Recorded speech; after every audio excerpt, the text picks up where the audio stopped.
नमस्ते बच्चों, मेरा नाम सीमा बनू। मैं Shri Mallikarjun from high school में हिंदी शिक्षिका हूँ। बच्चों, आज हम 9वीं कक्षा के गद्य भाग खेलो कूदो स्वस्थ रहो इस पाठ के बारे में जानकारी हासिल करेंगे। पाठ का नाम है खेलो कूदो स्वस्थ रहो।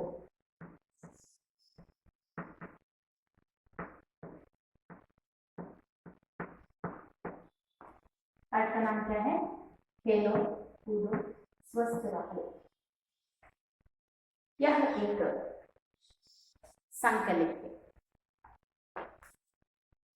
संकलित यानी आय भाव। खेलो कूदो स्वस्थ रहो गद्य भाग एक संकलित है। बच्चों, इस गद्य भाग के बारे में जानने से पहले इस गद्य भाग का आशय देखना बहुत ही जरूरी होता है। इस गद्य भाग का आशय ऐसा है: जीवन में स्वास्थ्य का महत्वपूर्ण स्थान है। हमारे जीवन में स्वास्थ्य महत्वपूर्ण स्थान रखता है। सेहत को बनाए रखने के लिए कई लोग बहुत से पैसे खर्च करते हैं। अपनी सेहत को बनाए रखने के लिए बहुत से लोग पैसे खर्च करते हैं। पैसे खर्च किए बिना अपने जीवन को स्वस्थ रखने के लिए खेलो कूदो स्वस्थ रहो इस सूत्र को अपनाएं। बच्चों, यहाँ पर इस गद्य भाग का आशय इस प्रकार है कि हमारे जीवन में स्वास्थ्य का महत्वपूर्ण स्थान है। हमें जीवन को खुशी खुशी बिताना चाहिए, तो हमारे स्वास्थ्य को हमेशा अच्छा रख लेना चाहिए।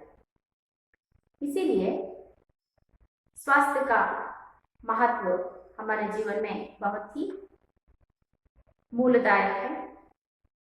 अपने स्वास्थ्य को अच्छा रखने के लिए बहुत से लोग बहुत पैसे खर्च करते हैं, लेकिन बिना पैसे खर्च किए अपने स्वास्थ्य को अच्छा रखना चाहिए, तो हमें खेलो कूदो स्वस्थ रहो इस सूत्र को अपनाना चाहिए। यानी कि खेलों में हमें भाग लेना चाहिए।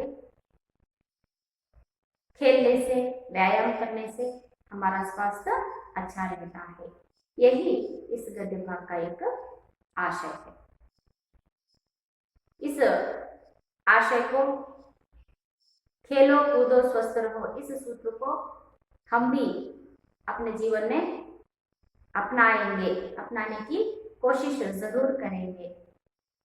ऐसा कहते हुए हम आगे बढ़ेंगे। मैं इस गद्य भाग का वाचन करूंगी। आप सब ध्यानपूर्वक गद्य भाग को देखिए। जीवन में स्वास्थ्य का महत्वपूर्ण स्थान है। सेहत को बनाए रखने के लिए कई लोग बहुत पैसे खर्च करते हैं। पैसे खर्च किए बिना ही अपने जीवन को स्वस्थ रखने के लिए खेलो कूदो स्वस्थ रहो इस सूत्र को अपनाएं। खेलों की दुनिया में सदा आनंद का और उल्लास का वातावरण रहता है। उत्साह का शीतल समीर बहता रहता है। खेलने से तन मन स्वस्थ होता है, मनोरंजन भी मिलता है।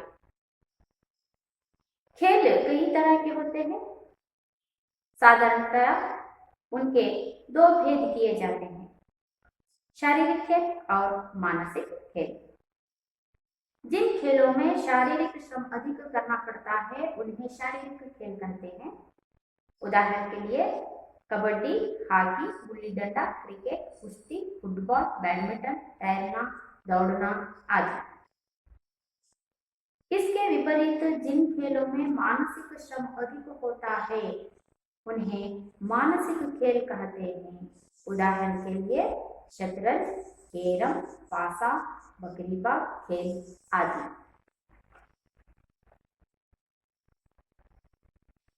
इसी प्रकार वैयक्तिक खेल और सामूहिक खेल के रूप में भी दो भेद किए जा सकते हैं।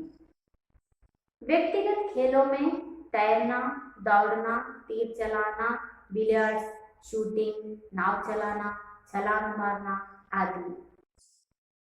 सामूहिक खेलों में volleyball, cricket, football, kabaddi, badminton आदि।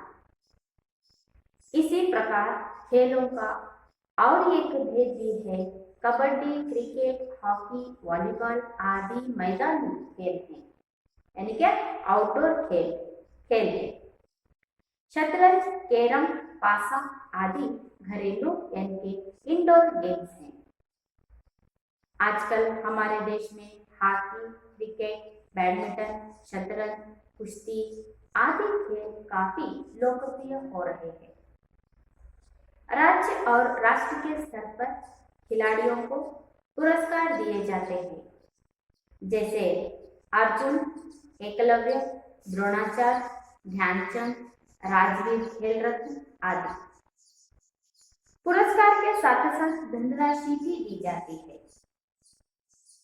अच्छे खिलाड़ियों को और पुरस्कार प्राप्त खिलाड़ियों को भी राज्य स्तर सरकार, केंद्र सरकार, बैंक और कई कंपनियों में नौकरी दी जाती है। पुरस्कार प्राप्त खिलाड़ियों को नौकरियों की भर्ती में आरक्षण की सुविधा भी रहती है। इतना ही नहीं, रेल, हवाई जहाज आदि में सफर करने के लिए भी विशेष रूप से आरक्षण की सुविधा दी जाती है। कई कंपनियां खिलाड़ियों को अपने प्रतिनिधि बना लेती हैं। बच्चों, आप सबने पाठ को ध्यान से सुना है ना? इस पाठ के बारे में जानने से पहले, पाठ का विश्लेषण देखने से पहले, इस पाठ के अंतर्गत आने वाले कुछ शब्दों के अर्थों को जान लेंगे। इस पाठ के अंतर्गत आने वाले, मैंने यहाँ पर कुछ ही शब्दों को लिखा है। उन शब्दों की जानकारी यानी कि उन शब्दों का अर्थ देखते हुए हम आगे बढ़ेंगे। शब्दार्थों में पहला शब्द है जरूरी। जरूरी शब्द का अर्थ होता है आवश्यक। जरूरी शब्द का अर्थ क्या है? आवश्यक। अगला शब्द है शीतल। शीतल यानी ठंडा। शीतल यानी ठंडा। शीतल का अर्थ क्या है? ठंडा। समीर शब्द का अर्थ होता है हवा या वायु। समीर शब्द का अर्थ होता है हवा या वायु। अगला शब्द है विकास। विकास शब्द का अर्थ होता है प्रगति। विकास शब्द का अर्थ क्या होता है? प्रगति। अगला शब्द कौन सा है? तलाश। तलाश शब्द का अर्थ होता है ढूंढ, यानी कि खोज, ढूंढ या खोज। अगला शब्द कौन सा है? चोट। चोट शब्द का अर्थ होता है घाव। चोट शब्द का अर्थ क्या होता है? घाव। अगला शब्द कौन सा है बच्चों? हिस्सा। हिस्सा शब्द का अर्थ होता है भाग। हिस्सा शब्द का अर्थ होता है भाग। अगला शब्द है स्वास्थ्य, यानी कि तंदुरुस्ती।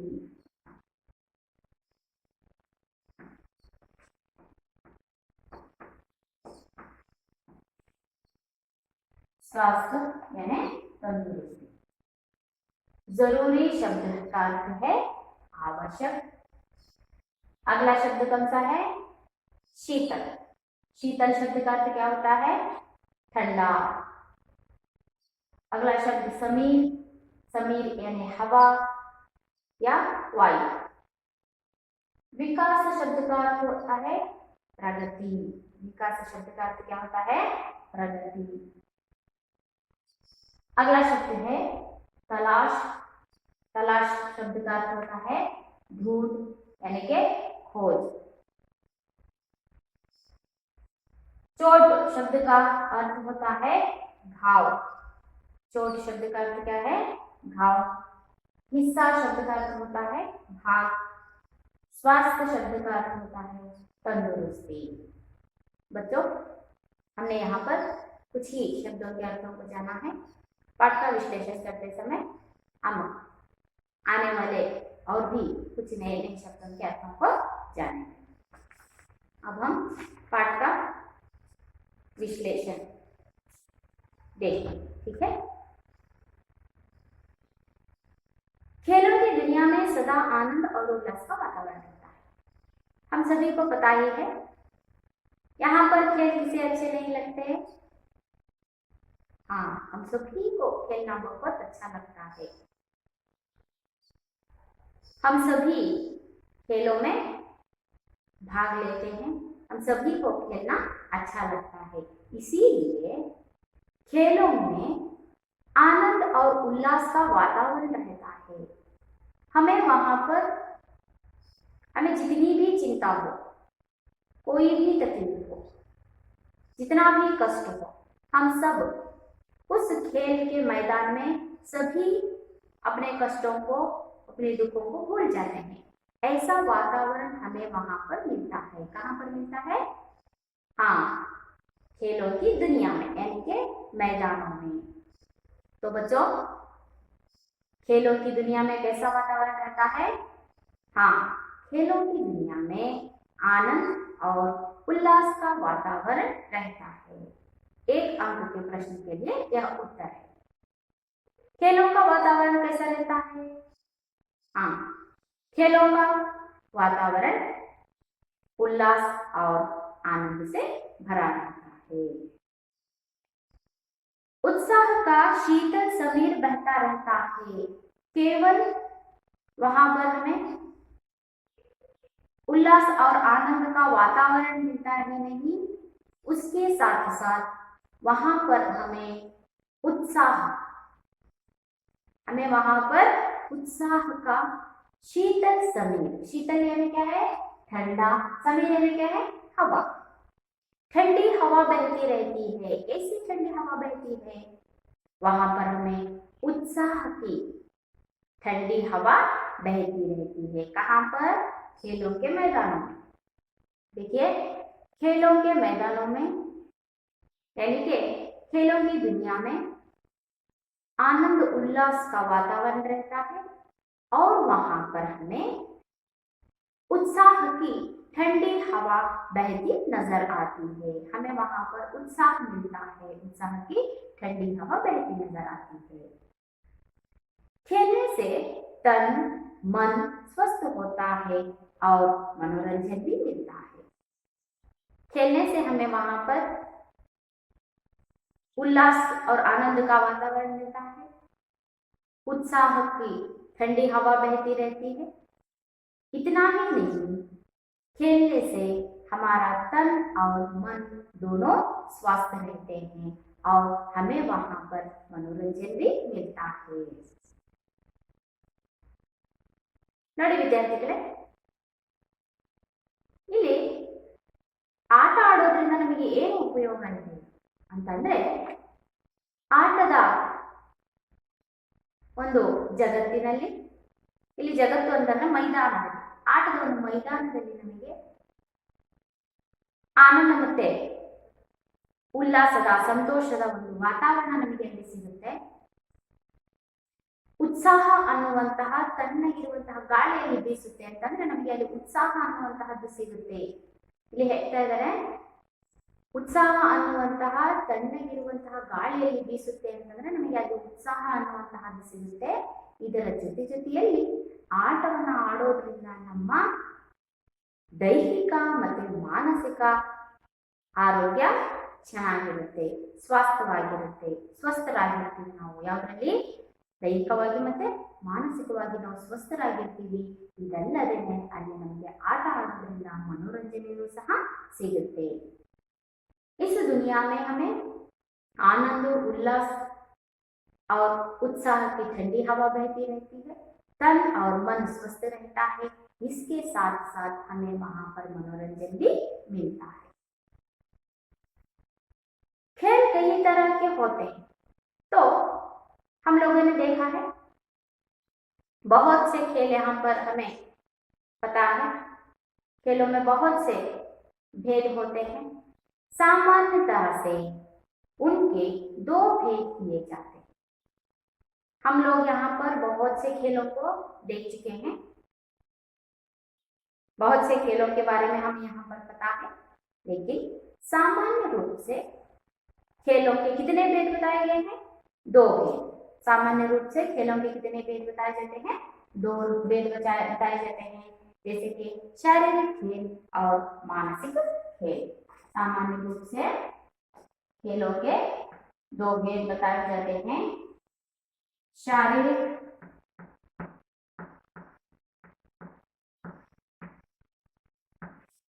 खेल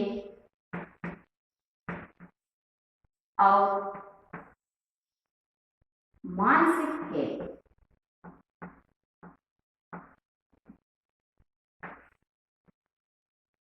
सामान्य रूप से खेल में कितने भेद बताए जाते हैं? दो भेद। पहला कौन सा है? शारीरिक खेल। दूसरा कौन सा है? मानसिक खेल। तो अब हम शारीरिक खेल के बारे में जानें। क्या है शारीरिक खेल? किन खेलों को हम शारीरिक खेल कहते हैं?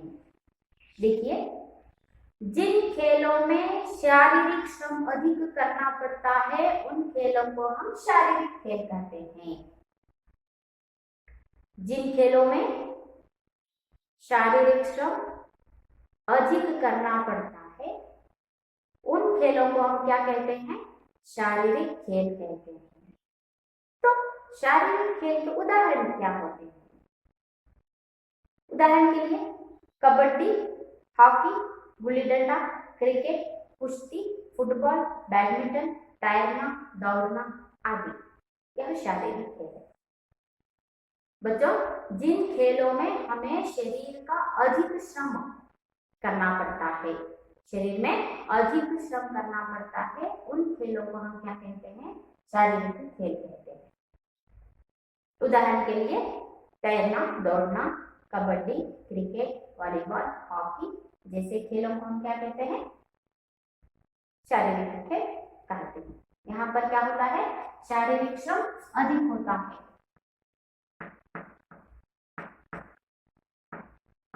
शारीरिक श्रम क्या होता है? अधिक होता है।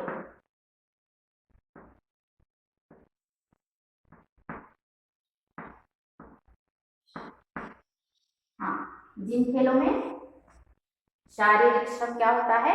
अधिक होता है, उन खेलों को हम शारीरिक खेल कहते हैं। उदाहरण के लिए क्रिकेट, वॉलीबॉल, गुल्ली डंडा आदि।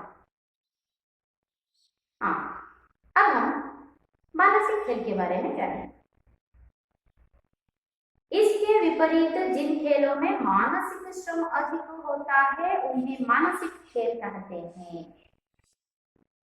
जिन खेलों में शारीरिक श्रम अधिक होता है उन खेलों को हम शारीरिक श्रम कहते हैं, और जिन खेलों में मानसिक श्रम अधिक होता है उन्हें हम मानसिक खेल कहते हैं। उदाहरण के लिए शतरंज, कैरम, पासा, बकरी का खेल आदि। बच्चों, तो मानसिक खेल का अर्थ क्या होता है? हाँ, जिस खेल में मानसिक श्रम अधिक होता है, मानसिक श्रम अधिक होता है, उन खेलों को हम क्या कहते हैं? मानसिक श्रम कहते हैं, यानी कि मानसिक खेल कहते हैं। उदाहरण के लिए क्या है? शतरंज, कैरम, पासा, बकरीबाग खेल आदि। बच्चों, हम लोगों ने यहाँ पर देखा खेलों में सामान्य रूप से कितने भेद होते हैं? 2 भेद किए जाते हैं। कौन कौन से हैं? शारीरिक खेल, मानसिक खेल। शारीरिक खेल का अर्थ क्या होता है? जिस खेलों में शारीरिक श्रम अधिक किया जाता है उन खेलों को हम शारीरिक खेल कहते हैं, और जिन खेलों में मानसिक श्रम अधिक किया जाता है उन खेलों को हम मानसिक श्रम यानी कि मानसिक खेल कहते हैं। ठीक है, सामान्य रूप से हम कितने रूप देखते हैं? 2 भेद देखते हैं। ಇಲ್ಲಿ ಆಟಗಳಲ್ಲಿ ಸಾಮಾನ್ಯವಾಗಿ ನಾವು 2 ಪ್ರಕಾರವನ್ನು ನೋಡ್ತೇವೆ. ಯಾವ್ಯಾವುದು? ಶಾರೀರಿಕ ಆಟಗಳು ಮತ್ತೆ ಮಾನಸಿಕ ಆಟಗಳು. ಹಾಗಾದ್ರೆ ಶಾರೀರಿಕ ಆಟಗಳು ಅಂತಂದೇನು?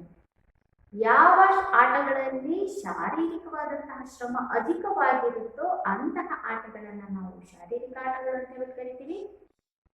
ಹಾಗೇನೆ ಯಾವ ಆಟಗಳಲ್ಲಿ ಮಾನಸಿಕ ಶ್ರಮ ಅಧಿಕವಾಗಿರುತ್ತೋ ಅಂತಹ ಆಟಗಳನ್ನು ನಾವು ಮಾನಸಿಕ ಆಟಗಳು ಅಂತ ಹೇಳ್ಬಿಟ್ಟು ಕರಿತೀವಿ.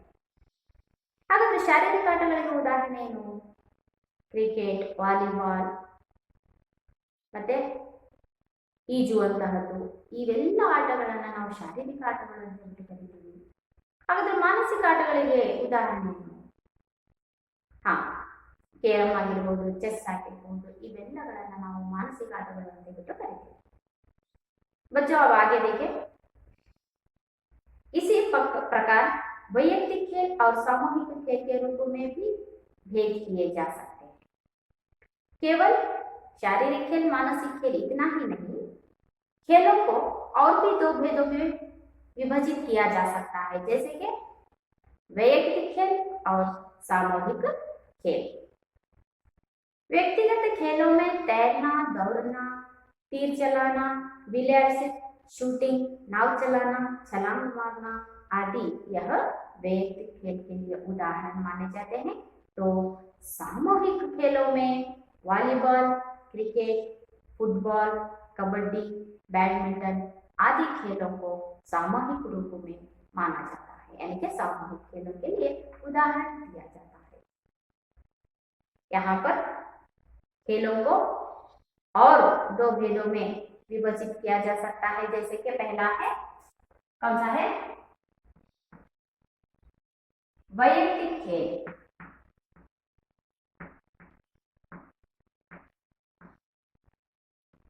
वैयक्तिक खेल और दूसरा होता है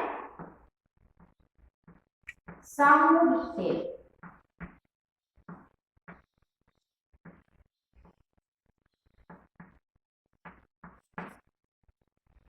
हम यहाँ पर खेलों को और भी विभाजित किए जाते हैं, जैसे कि वैयक्तिक खेल और सामूहिक खेल।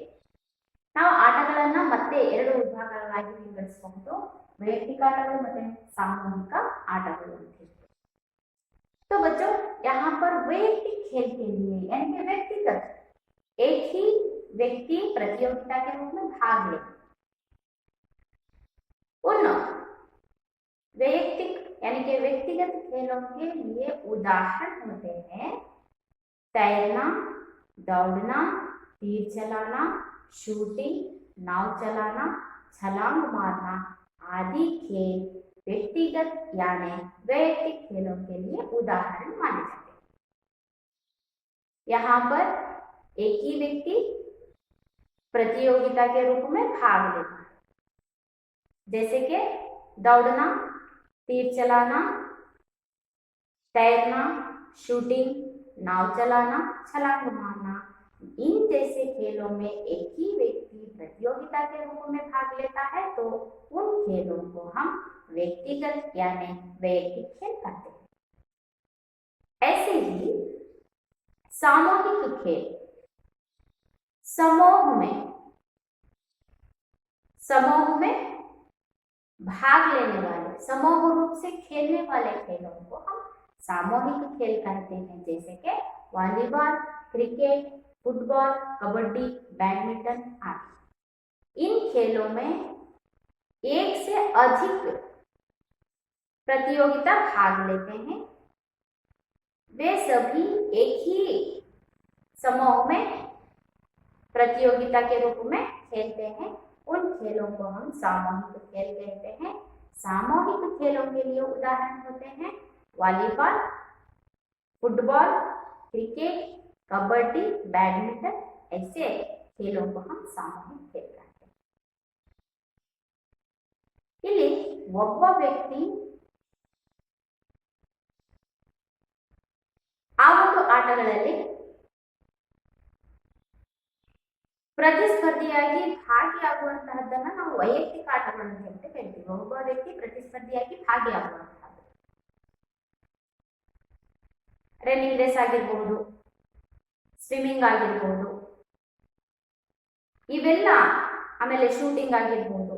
ಇಂತಹ ಆಟಗಳನ್ನ ಭಾಗಿಯಾಗುವಂತಹದ್ದನ್ನ ನಾವು ವೈಯಕ್ತಿಕ ಅಥವಾ ವ್ಯಕ್ತಿಗತವಾದಂತಹ ಆಟಗಳು ಅಂತ ಹೇಳ್ತೀವಿ. ಹಾಗಾದ್ರೆ ಸಾಮೂಹಿಕ ಆಟಗಳು ಅಂತಂದ್ರೆ ಒಂದು ಗುಂಪಾಗಿ, ಒಂದು ಸಮೂಹದಲ್ಲಿ ಒಬ್ಬ ಪ್ರತಿನಿಧಿಯಾಗಿ ಸಮೂಹದಲ್ಲಿ ಆಟ ಆಡುವಂತಹದ್ದನ್ನ ನಾವು ಸಾಮೂಹಿಕ ಆಟಗಳು ಅಂತ ಹೇಳ್ತೀವಿ. ಅದಕ್ಕೆ ಉದಾಹರಣೆ ಅಂತಂದ್ರೆ ಸಾಮೂಹಿಕ ಆಟಗಳಿಗೆ ವಾಲಿಬಾಲ್ ಆಗಿರ್ಬೋದು, ಕ್ರಿಕೆಟ್ ಆಗಿರ್ಬೋದು, ಮತ್ತೆ ಫುಟ್ಬಾಲ್, ಕಬಡ್ಡಿ, बैडमिंटन, इवेಲ್ಲ आटಗಳನ್ನು ನಾವು सामूहिक आटಗಳು ಅಂತ ಹೇಳಿ ನಾವು ಕರೀತೀವಿ। बच्चों, तो अब हमने यहाँ पर देखा सामान्य रूप से दो भेद किए जाते हैं। जैसे कि पहला भेद होता है शारीरिक खेल, मानसिक खेल। और खेलों को और दो भेदों में विभाजित किया जाता है, जैसे कि व्यक्तिगत यानी कि वैयक्तिक खेल और सामूहिक खेल। इसी प्रकार जिस तरह हमने यहाँ पर अभी 4 भेदों को देखा, इसी प्रकार खेलों का और एक भेद भी है।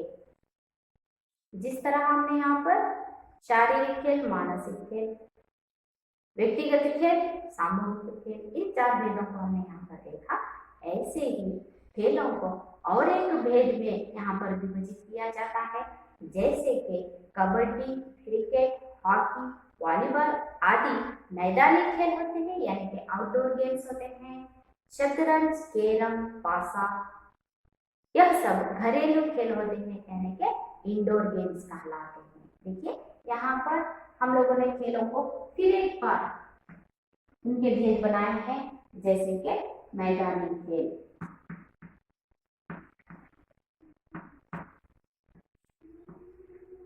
मैदानी खेल, मैदानी खेलों को यहाँ पर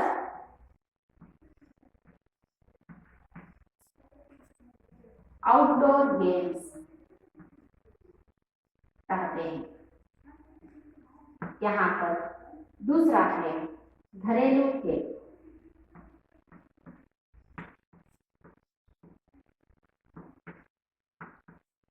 आउटडोर गेम्स और इंडोर गेम्स।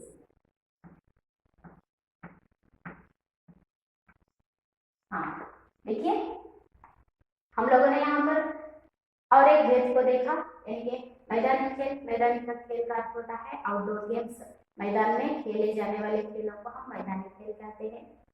घरेलू खेल, घरों में यानी कि एक ही जगह पर बैठकर खेले जाने वाले खेलों को हम यहाँ पर इंडोर गेम्स कहते हैं। ठीक, यहाँ पर हमने 3 भेदों को देखा, शारीरिक खेल, मानसिक खेल, वैयक्तिक खेल यानी कि व्यक्तिगत खेल, सामूहिक खेल, मैदानी खेल और घरेलू खेल यानी कि आउटडोर गेम्स, इंडोर गेम्स। यहाँ पर हमने इतने भेदों को देखा। तो आउटडोर खेल गेम्स यानी कि मैदानी खेल जैसे कबड्डी, क्रिकेट, हॉकी, वॉलीबॉल जैसे खेलों को हम आउटडोर गेम्स कहते हैं, यानी कि मैदानी खेल। मैदानों में खेले जाने वाले खेलों को मैदानी खेल यानी कि आउटडोर गेम्स कहते हैं। शतरंज, कैरम, पासा आदि खेलों को घरेलू खेल कहते हैं, यानी कि इंडोर गेम्स कहते हैं। एक ही जगह पर बैठकर खेले जाने वाले खेल। ಆಟಗಳನ್ನ ಮತ್ತೆ 2 ಭಾಗಗಳಾಗಿ ವಿಂಗಡಿಸ್ತೇವೆ, ಹೊರಾಂಗಣ ಆಟಗಳು ಮತ್ತೆ ಒಳಾಂಗಣ ಆಟಗಳು, ಔಟ್ಡೋರ್ ಗೇಮ್ಸ್, ಇಂಡೋರ್ ಗೇಮ್ಸ್ ಅಂತ ಹೇಳಿ ನಾವು 2 ಭಾಗಗಳಾಗಿ ಮಾಡಲಾಗುತ್ತೆ। ಹಾಗಾದ್ರೆ ಹೊರಾಂಗಣ ಆಟಗಳಿಗೆ ಉದಾಹರಣೆ ಏನಪ್ಪಾ ಅಂತಂದ್ರೆ ಕಬಡ್ಡಿ, ಕ್ರಿಕೆಟ್, ವಾಲಿಬಾಲ್ ಇವೆಲ್ಲವುಗಳನ್ನ ನಾವು ಹೊರಾಂಗಣ ಆಟಗಳು ಅಂತ ಹೇಳ್ಬಿಟ್ಟು ಕರಿತೀವಿ. ಹಾಗೇನೆ ಕೇರಂ ಆಗಿರ್ಬೋದು, ಚೆಸ್ ಆಗಿರ್ಬೋದು, ಇವೆಲ್ಲ ಆಟಗಳನ್ನ ನಾವು ಒಳಾಂಗಣ ಆಟಗಳು ಅಂತ ಹೇಳ್ಬಿಟ್ಟು ಕರಿತೀವಿ. ಹಾಗಾದ್ರೆ ವಿದ್ಯಾರ್ಥಿಗಳೇ, ಇವತ್ತು ನಾವು ಆಟಗಳಲ್ಲಿ ಸಾಮಾನ್ಯ ರೂಪದಲ್ಲಿ 2 ವಿಧಗಳನ್ನ ನಾವು ನೋಡ್ತೇವೆ, ಶಾರೀರಿಕ ಆಟಗಳು ಮತ್ತೆ ಮಾನಸಿಕ ಆಟಗಳು ಅಂತೇಳಿ. ಅದಲ್ಲದೆ ಆಟವನ್ನ 2 ವಿಭಾಗಗಳಾಗಿ ವಿಭಜಿಸಲಾಗುತ್ತೆ. ವೈಯಕ್ತಿಕ ಆಟಗಳು ಅಥವಾ ವ್ಯಕ್ತಿಗತ ಆಟಗಳು ಮತ್ತೆ ಸಾಮೂಹಿಕ ಆಟಗಳು. ಮತ್ತೆ 2 ವಿಭಾಗಗಳಾಗಿ ಮಾಡಲಾಗುತ್ತೆ, ಹೊರಾಂಗಣ ಆಟಗಳು ಮತ್ತೆ ಒಳಾಂಗಣ ಆಟ. ಈಗ ಮುಂದೆ ನೋಡೋಣ. आगे देखिए, आजकल हमारे देश में हॉकी, क्रिकेट, बैडमिंटन, शतरंज, कुश्ती आदि खेल काफी लोकप्रिय हो रहे हैं। देखिए यहाँ पर हम लोग खेलों को कितना महत्व दे रहे हैं कि आजकल हमारे देश में, यानी कि आजकल हमारे भारत देश में हॉकी, क्रिकेट, बैडमिंटन, शतरंज, कुश्ती आदि खेल काफी लोकप्रिय हो रहे हैं। हम लोग जानते ही हैं, खेलों के बारे में पूछा जाए तो हम सब एक ही साथ एक ही खेल का नाम लेते हैं, जैसे कि क्रिकेट। यहाँ पर बच्चा बच्चा जानता है क्रिकेट हमारे देश में कितना महत्वपूर्ण स्थान बनाया हुआ है। बच्चों से लेकर बूढ़े तक क्रिकेट के प्रिय बने हुए हैं। ऐसे ही केवल क्रिकेट ही नहीं, हॉकी, शतरंज, बैडमिंटन, कुश्ती आदि खेल हमारे भारत देश में बहुत ही लोकप्रिय खेल बने हुए हैं। राज्य और राष्ट्र के स्तर पर खिलाड़ियों को पुरस्कार दिए जाते हैं। तो आप लोगों को संदेह हो रहा है कि खेलने से हमें क्या लाभ होता है? क्या स्वास्थ्य को अच्छा रखने के लिए ही खेलना चाहिए? क्या उतना ही उसका उपयोग है? नहीं। खेलने से, उन खेलों में हम अपना योगदान देने से राज्य और राष्ट्र के स्तर पर हम खिलाड़ियों को पुरस्कार दिए जाते हैं। अच्छे खिलाड़ियों को जो जिस खेल में अपना योगदान दिए जाएगा, उन खिलाड़ियों को राज्य और राष्ट्र के स्तर पर उन्हें पुरस्कार दिए जाएंगे। ಹಾಗಾದ್ರೆ ಆಟ ಆಡೋದ್ರಿಂದ ಕೇವಲ ಆರೋಗ್ಯ ಅಷ್ಟೇ ಚೆನ್ನಾಗಿರುತ್ತಾ, ಅದರಿಂದ ನಮ್ಗೆ ಅಷ್ಟು ಉಪಯೋಗನಾ ಅನ್ನೋದಾದ್ರೆ ಇಲ್ಲ. ಆಟದಲ್ಲಿ ತಮ್ಮದೇ ಆದಂತಹ ಒಂದು ಛಾಪನ್ನ ಹಾಕಿದ್ವಿ, ತನ್ನದೇ ಆದಂತಹ ಒಂದು ಕೊಡುಗೆಯನ್ನು ನಾವು ಕೊಟ್ವಿ ಅಂತಂದ್ರೆ ಅಂತಹ ಉತ್ತಮವಾದಂತಹ ಕ್ರೀಡಾಪಟುಗಳಿಗೆ राज्य मट्ट ಮತ್ತೆ राष्ट्र मಟ್ಟದಲ್ಲಿ ಅವರಿಗೆ पुरस्कारವನ್ನು ಕೊಟ್ಟು ಗೌರವಿಸಲಾಗುತ್ತೆ। उन्हें राज्य और राष्ट्र के स्तर पर पुरस्कारों से सम्मानित किया जाता है। तो खिलाड़ियों को किन पुरस्कारों से सम्मानित किया जाता है? ಹಾಗಾದ್ರೆ ಈ ಕ್ರೀಡಾಪಟುಗಳಿಗೆ ಯಾವ ಪುರಸ್ಕಾರವನ್ನು ಕೊಟ್ಟು ಗೌರವಿಸಲಾಗುತ್ತೆ ಅಂತಂದ್ರೆ अर्जुन, एकलव्य, द्रोणाचार्य, ध्यानचंद, राजवीर खेल रत्न आदि पुरस्कारों से खिलाड़ियों को सम्मानित किया जाता है। देखिए यहाँ पर खेलने से हमारा स्वास्थ्य अच्छा रहता है, हम स्वस्थ रहते हैं। इतना ही नहीं, जो खिलाड़ी जिन खेलों में अपना योगदान दिया रहता है, उन खिलाड़ियों को राज्य यानी कि राष्ट्र स्तर पर उन्हें पुरस्कार दिए जाते हैं। तो खिलाड़ियों को दिए जाने वाले पुरस्कार कुछ ऐसे हैं: अर्जुन, एकलव्य, द्रोणाचार्य, ध्यानचंद, राजवीर खेल रत्न आदि पुरस्कारों को देकर उन्हें सम्मानित किया जाता है।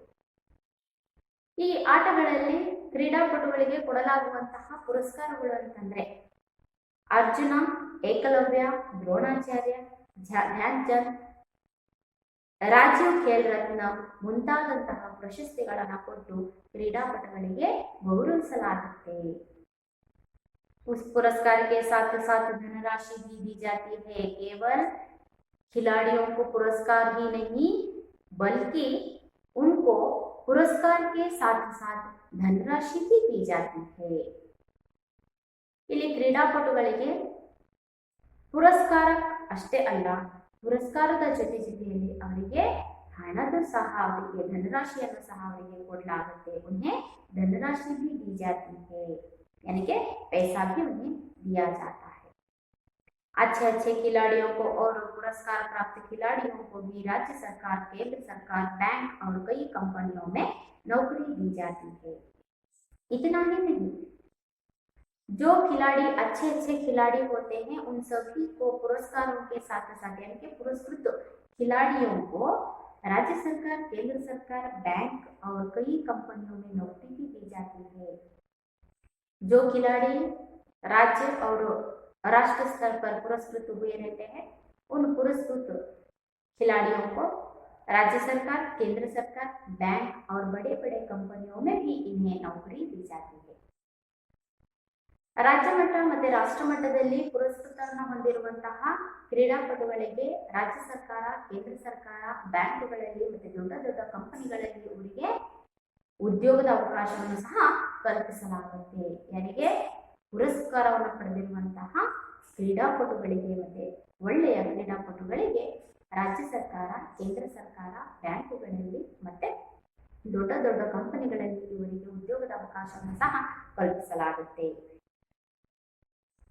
और पुरस्कार प्राप्त खिलाड़ियों को नौकरियों की भर्ती में आरक्षण की सुविधा भी रहती है।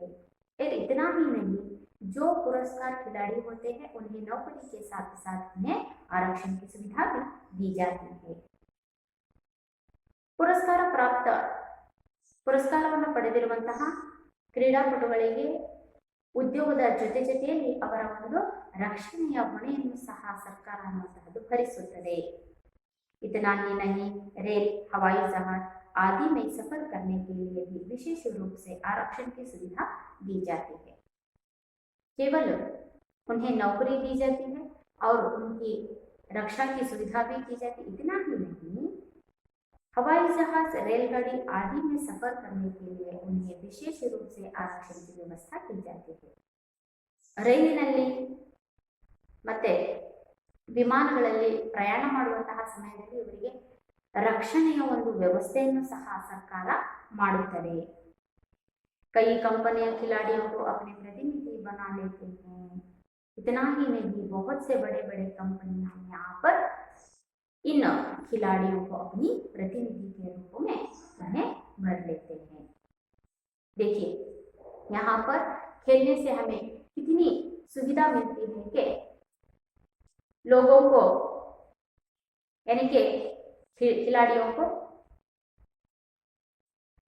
उन्हें पुरस्कार दिया जाता है, धनराशि दी जाती है, पुरस्कृत खिलाड़ियों को नौकरी दी जाती है। राज्य सरकार, केंद्र सरकार, बैंक और बड़े बड़े कंपनियों में नौकरी दी जाती है। नौकरी के साथ साथ उनकी रक्षण की सुविधा भी दी जाती है। इतना ही नहीं, हवाई जहाज, रेल जहां पर वो सफर करते हैं उन्हें आरक्षण की व्यवस्था भी की जाती है। इतना ही नहीं, बड़े बड़े कंपनियां इन्हें प्रतिनिधि के रूप में उन्हें यहाँ पर लेते हैं। बच्चों, हम लोगों ने यहाँ पर यानी कि आज की कक्षा में हम लोगों ने खेलों के प्रकारों को देखा और खेलने से हमें क्या लाभ होता है और पुरस्कृत खिलाड़ियों को कौन कौन सी सुविधाएं दी जाती हैं, इन सब के बारे में यहाँ पर हमने जाना। अब तक हमने यहाँ पर खेलों के प्रकारों को देखा, जैसे कि शारीरिक खेल, मानसिक खेल, वैयक्तिक खेल, सामूहिक मैदानी खेल, घरेलू खेल। इन सभी खेलों के बारे में जानकारी हासिल की। अगली कक्षा में हम और भी जानेंगे। बच्चों, आप सब के लिए मैं एक गृह कार्य दे रही हूँ। आप उस गृह कार्य को घर पर लिखकर लाइए। मैं यहाँ पर आपको 2 प्रश्न दूंगी।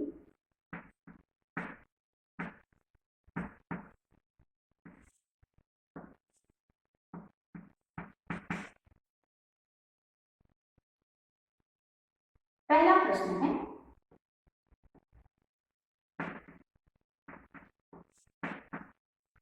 खेलों के प्रकार लिखते हुए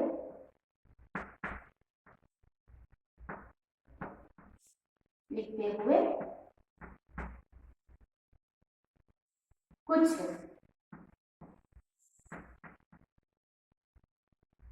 उदाहरण दीजिए।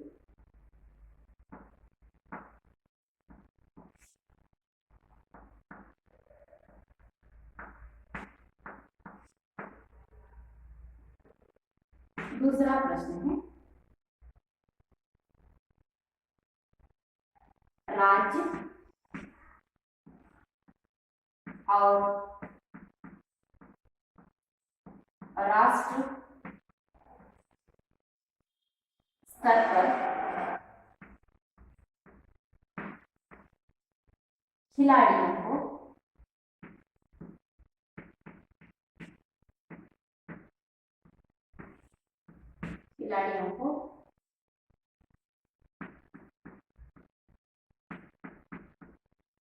कौन कौन से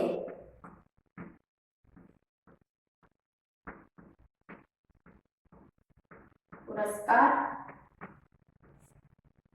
दिए जाते हैं।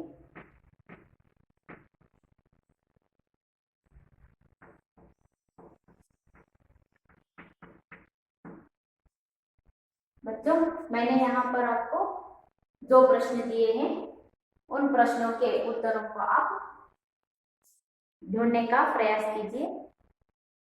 पहला प्रश्न है, खेलों के प्रकार लिखते हुए कुछ उदाहरण दीजिए। खेलों के प्रकार लिखते हुए कुछ उदाहरण दीजिए। और दूसरा प्रश्न है, राज्य और राष्ट्र के स्तर पर खिलाड़ियों को कौन कौन से पुरस्कार दिए जाते हैं।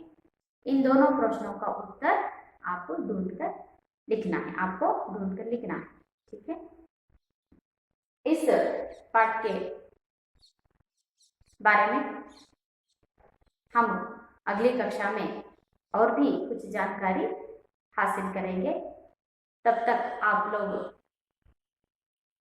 इस गद्य भाग में जो भी आज हमने किया है उसको घर पर एक बार फिर से पढ़ लीजिए और भी प्रश्नों के उत्तरों को ढूंढने का प्रयास कीजिए। धन्यवाद।